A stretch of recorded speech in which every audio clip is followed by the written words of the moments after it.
اللهم صل وسلم وبارك على سيدنا محمد وعلى اله وصحبه اجمعين. ازيكم يا بنات؟ عاملين ايه؟ يا احلى متابعين في الدنيا دي كده كلها. النهارده بقى يا بنات هنفرز تفريزات الشهر، ودي هتنفعك بقى ان شاء الله. دي افكار برضو لشهر رمضان ان شاء الله المبارك، وبرضو الايه ليومنا للشهر بتاعنا اللي هو العادي. ازاي بفرختين هتقضي بيهم طول الشهر ويطلعوا معاكم كميه وجبات محترمه حلوه، جنب مثلا كيلو لحمه، جنب نص كيلو لحمه مفرومه. الشهر هيعدي وهيبقى زي الفل. معايا فرختين كبار اللي هو الحجم الجامبو.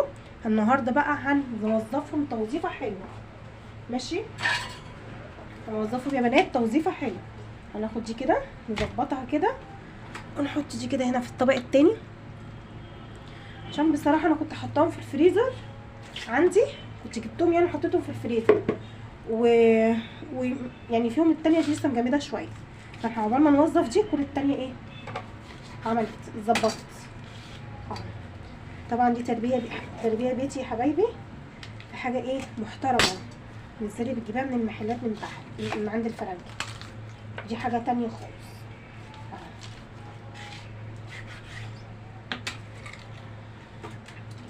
سيب بقى كده اي حاجه ملهاش اي لازمه، يعني مثلا زي الحته اللي في الاخر دي، شايفاها؟ الحته اللي في الاخر دي ملهاش اي لازمه. بس بروح اقطعها كده اهو بالسكينه اهو، بروح احطها كده في كيس كده او طبق جنبي اهو كده. نمسك بقى من هنا كده من النص كده ونروح قاطعين اهو. بصوا انا عندي من هنا كده دي كده مفصل اهو، بصي اهو قطعناها طول. عايزه تعرفي المفصل على طول وتعملي بالسكينه من هنا كده. شفتي الحته دي من هنا كده اهي اهي اهو، ده المفصل اهو. بصي اهو معاكي بسم الله ما شاء الله تبارك الرحمن زي الفل.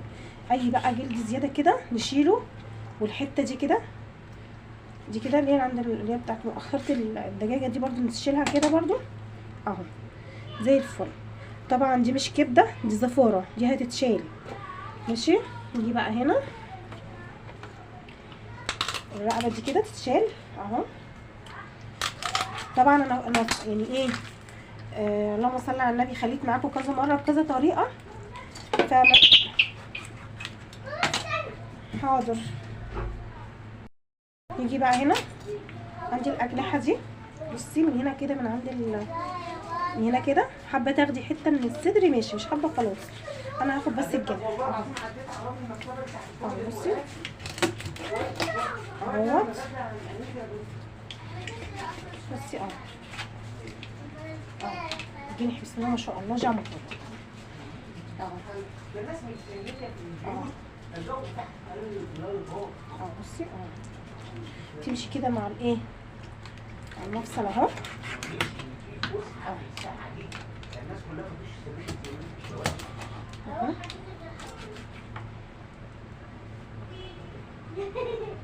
اهو زي ما انت شايفه. نيجي هنا بقى بصي اهو، انا داخله معاكي اهو الصدر اهو تاني اهوت اهو. انما التانيه بقى انا هعملها مع نفسي اهو اهوت ماشي اهو. بصي اهو تمشي كده بالراحه كده بايه بجنب السكينه كده من هنا كده اهو عند العظمه دي اهوت.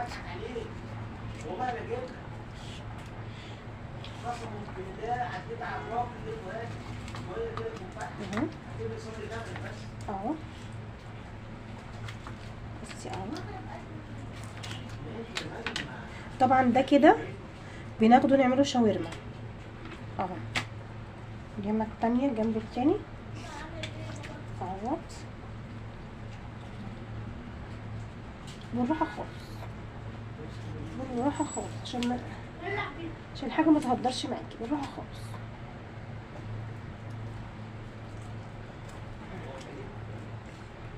بسم الله الرحمن الرحيم. هنا كده اهو. حاولي بقى تسلكي كده بصي اهو بصي اهوت، بصي العظمه اهي، ودي بصي اهي،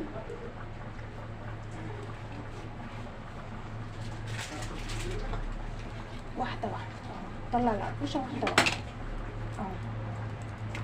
القرقوشه طلعت اهيت، ادي العظمه كمان اهي هتطلع برضو اهي. بسم الله الرحمن الرحيم اهوت اهوت.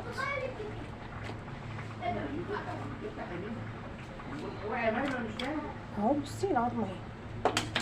فاضل بقى ايه الحته اللي هنا دي، بصي طرف السكينه كده وتعملي كده اهو من هنا. دي عشان الفرخه كانت في الفريزر، مش زي ما انت بتجيبيها من عند الراجل في ساعتها بتبقى يعني الفرخه سخنه، فاهماني؟ اه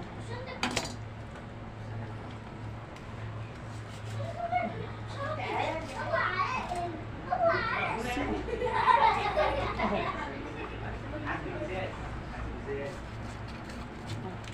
خلاص كده اهو.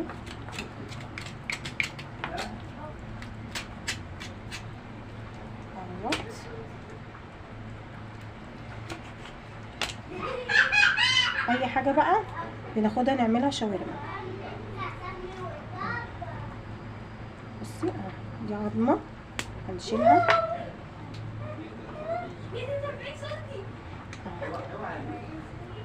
دي طبعا ملهاش اي لازمه اهو. بصي اهو الصدر طلع معانا زي الفل اهو. نشيل بقى ده اهو، طلع معانا زي الفل. هعمل انا دلوقتي هعمل التانية برضو نفس الحكايه، وهرجع لكم بقى نوظفهم بقى مع بعض. دلوقتي بقى انا خليت بصوا الصدر اهو زي الفل، خليت الاتنين. هنعمل دلوقتي بقى ايه؟ بسم الله ما شاء الله اللهم بارك. هنعمل بقى البانيه. ماشي، اول حاجه هنعملها هنشيل الموزه اللي ورا دي، ماشي اهي اللي هي دي بتبقى احلى ستريبس ممكن تعمليه اهو. الستريبس اهوت طبعا اي حاجه عندي هنا طبق، عندي هنا طبق فيل جنبي هنا بحط فيه اي فراخ صغننه كده مش هتنفع، دي نعمل بيها ايه؟ مكرونه بشاميل او تفرميها وتعمليها كفته. ماشي، اول حاجه هنعملها هنا هنشيل الموز دي، ده احلى ستريبس اهو. ستريبس اهو بصي اهو تطلع بمنتهى السهوله اهوت اهو. ستريبس اهو عندي كده قطعتين كده من الستريبس. ماشي، هي بقى الحتت دي كده كده كده هتتهدر، فانا اروح ايه بقى اعملها كده اهو كده اهوت كده في قلب الطبق اهو. اي حاجه شايفاها صغننه كده مش هتنفع اشيلها من الجنب اهي في الطبق كده. عندي حته القرقوشه دي اهي طلعتش معايا وانا بخلي وظهرت قدامي وانا هعمل البانيه، اروح مطلعها اهو خلاص زي الفل. انضف بقى لو فيها اي حاجه كده تطلع السكينه، طرف السكينه كده تتنضف اهو. نجيب برضو اللهم صل على النبي الحته دي كده اهيت تشيل كده بالسكينه اهي، ونحطها فين؟ في الطبق اللي احنا هنعمل بيه مكرونه بشاميل او كفته اهو اهي. في هنا عضمايه اهي لسه انا حاسه بيها دلوقتي وانا بعمل قطعه الفراخ دي اهي، تتشال كده اهيت طالعه معايا حته فرخه السكينه بصي بتطلع اهي، مفيش اي حاجه وبنغطيها، مفيش اي، دي كلها نعمه ربنا يا بنات، يعني ليه من نعمه تلمه. ماشي اهو. نجيب بقى هنا الصدر ده اهو برضو اهو نقسم كده من النص اهو. عندك الحته دي كده اهي فيها حته كده من الجلد تتشال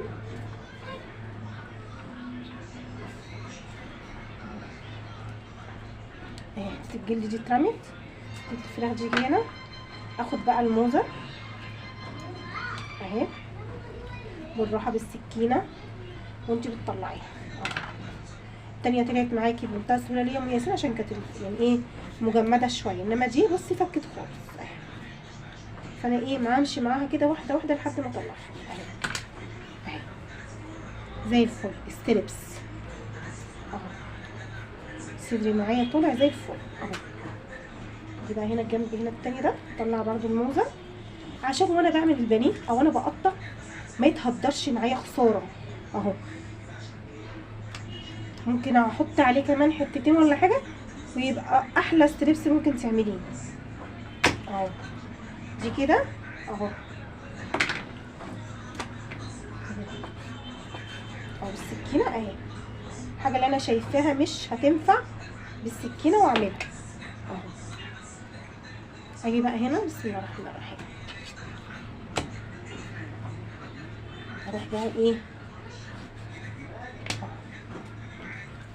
دي فيها فراخ بس وانا واقفه كده اي قطعه فراخ بتطلع معايا بروح حاطاها السكينه ايديا كده كده اهو، ونعمل احلى طبق بانيه بدوري اهو.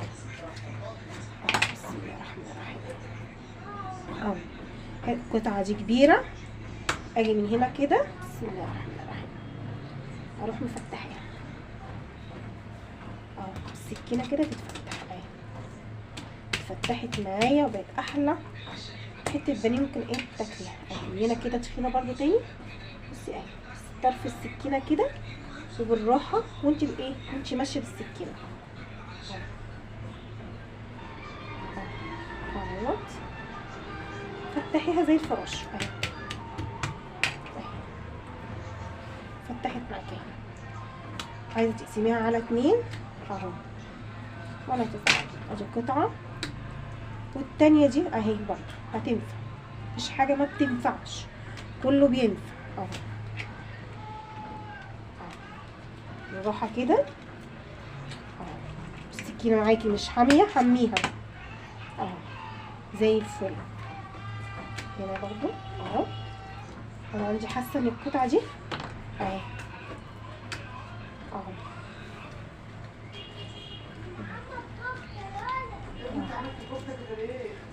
اهوت اهي.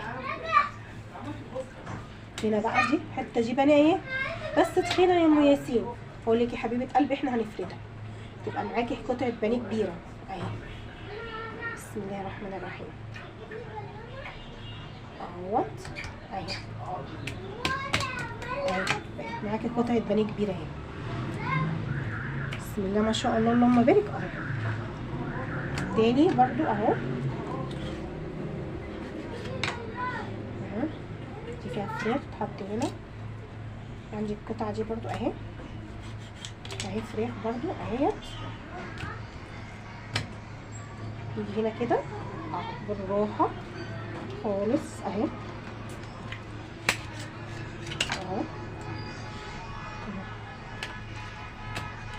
اهيت. بسم الله ما شاء الله تبارك الرحمن زي الفل اهو. نمشي معاها اهيت مع التعود وان انت تعملي واحده واحده مع نفسك ايدك هتمشي في التقطيع. بص اهو بسم الله ما شاء الله اهيت. نيجي بقى هنا ممكن نعمل دي ستريبس، ممكن نعمل دي ستريبس. طب انت عندك ستريبس طويل عادي اهو اهوت اهو عملنا اهو. بصي ستريبس اهوت وعملنا بانيه، عملنا ستريبس وعملنا بانيه من صدر فرخه واحد اهو. عملنا ستريبس وبانيه. نيجي بقى هنا هاخد بس شريحتين من هنا والباقي هنوظفه اي بقى زوايد هنا اهو نشيلها. هاخد بس شريحتين 2 وهنوظف الباقي ماشي اهو.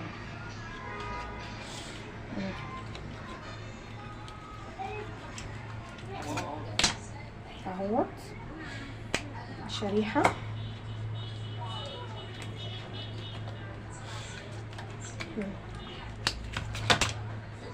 وقت التانية وادي القطعه التانيه.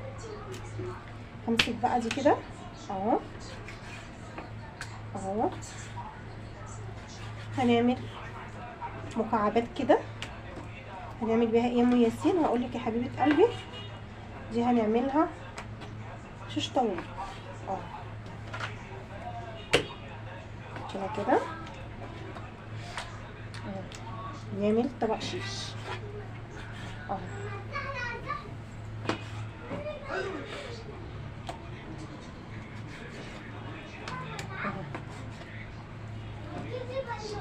جنب مكرونه، جنب مكرونه، جنب طبق اللهم صل على النبي،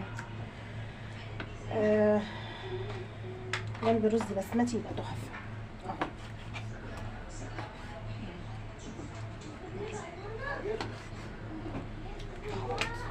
هغسل بقى وهظبط وهرجع. ودي كانت حلقتي معاكم النهارده يا بنات. بسم الله ما شاء الله تبارك الرحمن. عملنا من 3 فرخات 8 وجبات محترمه وحاجه كده يعني تحفه. عملنا 3 اكلات من البانيه، يعني واحده ستريبس و2 بانيه.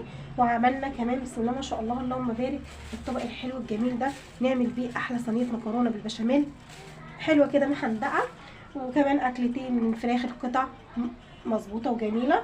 ومعانا عملنا كمان الشيش طاووق اهو. ومعانا الكبد والقوانص بتاعت الفرخه برضو هنعملها برضو في يوم. حاجه كده حاجه كده يعني ايه اقتصاديه. وطبعا مش كل يوم هيبقى فيه فراخ، ومش هيبقى فيه كل يوم فراخ ولحمه، يعني هنمشيها كده مثلا 3 ايام و3 ايام كده. يعني لازم يبقى فيه اعتدال يا حبايبي عشان الشهر يمشي والايه وما تأزميش على نفسك. انت لسه في شهر رمضان ان شاء الله داخل عليكي، فانت بتجيبي حاجات تشيلها لرمضان. يعني انا مثلا في حاجات انا جايباها شايلها لرمضان، بس انا لسه ما عرضتهاش عليكم او ما شاركناهاش مع بعض، يعني ما شاركتهاش معاكم يعني وكده. ان شاء الله بامر الله في فيديو جديد ان شاء الله هوريكم الحاجه اللي انا جبتها رمضان ان شاء الله. وهقول لك ازاي انا يعني دبرت حالي، وان انا قدرت ان انا اعمل الحاجه دي في شهر رمضان واحده واحده ومع نفسي. ماشي يا حبيبتي. طبعا انا مسكت الفراخ دي نقعتها بميه فيها ليمون، فيها شويه ملح. انا ما حطيتش خل، حطيت ملح. عندي هنا دي بقى البودره السحريه اللي انت تنقعي بيها الفراخ. طب ايه هي دي يا ام ياسين؟ هقول لك يا حبيبه قلبي. احنا بنجيب الاستفندي يصفي القشر بتاع اليوسفي، احنا ما بنرميهوش. انا بعمل منه البودره دي بقى معلقه كده على الميه بتاعت النقيع بتاعت الفراخ او السمك. ما خليها فراخ بس بلاش سمك، يعني خلال الطيور فراخ بط تشيلك اي ريحه زفاره، مع الملح مع الليمون اللي انت بتحطيه. تحفه تحفه تحفه. ريحه الفراخ نفسها بحس ان هي ريحتها عامله زي ريحه البرتقال، ريحتها تحفه، ريحتها حلوه قوي. ماشي. ودي كانت حلقتي معاكم النهارده. لو عجبتك بقى الحلقه بتاعت النهارده ما تنسينيش في اللايك والشير والاشتراك في القناه، واستنوني ان شاء الله في الحلقه الجايه بوصفه جديده من اكلات بلدنا يا حبايب قلبي. ما تنسوش اللايك منكم يا بنات بيرفع من مستوى الفيديو. الفيديوهات اللي بتبقى من نوعيه التفريزات دي بتتعب وبترهق، يعني كفايه ان انت بتنزلي تشتري حاجه وبتقفي تعملي على رجليكي تعمليها، بترهق بصراحه. بس صدقيني هترتاحي طول الشهر. لو انت عندك اولاد في المدارس او عندك اولاد عندهم امتحانات، انت مش هتفكري تروحي تشتري حاجه من عند الفرارجي، مش هتفكري ان انت تنزلي تجيبي اي حاجه من المحلات من تحت. لا، انا عندي الحاجه مصنفاها، هطلعها يا دوبك مثلا بالليل على رف التلاجة تفك مع نفسها، وهتبلها التتبيله اللي انا عايزاها. يعني انا كان ممكن اتبل واشيل، بس انا ممكن اما اجي اتبلها تيجي في دماغي فكره غير الفكره اللي انا عاملاها، تفهماني؟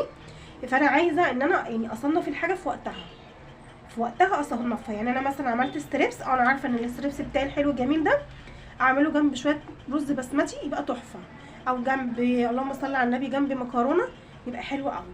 عندي هنا طبق البانيه الحلو الجميل ده، لو عملت جنبه حله محشي صغننه كده اليوم مشي وعدى، وحاجه كده يبقى تحفه وجميله. ماشي يا قلبي. طبعا الطبق الحلو ده لو عملتي يعني عصقتيه ببصلايه يبقى بفلفلايه رومي، او عملتي صينيه مكرونه بشاميل وجنبها طبق سلطه، حاجه كده تحفه ويومك عدى ومشي.